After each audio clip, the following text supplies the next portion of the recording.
नमस्कार दर्शक बंधु आमर लोक संस्कृति और परंपरा आमर परिचय।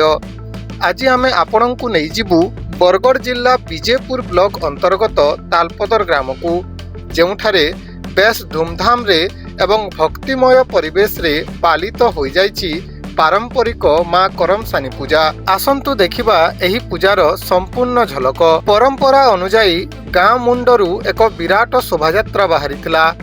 पारंपरिक वाद्यर ताले ताले आनंद उल्लासर सहित पूजा मंडप को डाल को अणा जाइथिला। ग्रामर श्री पोपटलाल भोईंको निष्ठा और परिश्रम बलरे रीतिनीति अनुजाई माँ को पूजा विधिवत भावे संपन्न होइतिला। ग्रामवासी माने एकाठी होई माँ को निकटरे गाँर शांति पाई पूजा सारिबा परे अवसर प्राप्त शिक्षक क्षीरुद्र साहू माँ करमसानी महात्म्य एवं कथानी सुनाइथिले। लोक जीवन रे एही पूजार गुरुत्व और आमर समृद्ध ऐतिह्य उपरे से विस्तृत आलोचना करथिले। एही पवित्र अवसर रे अध्यापक सुशांत मिश्र, कवि अधिकारी शाह, अवसर प्राप्त शिक्षक सोमनाथ प्रधान, अवसर प्राप्त जवान नवीन प्रधान समेत विवेकानंद प्रधान और सुदर्शन बंचोर प्रमुख अतिथि भावे योगदान करथिले। एभली पर्व माध्यम ही गाँव रे एकता सहयोग एवं भाईचारार वृद्धि पाए बोली अतिथि माने मत प्रकाश करथिले।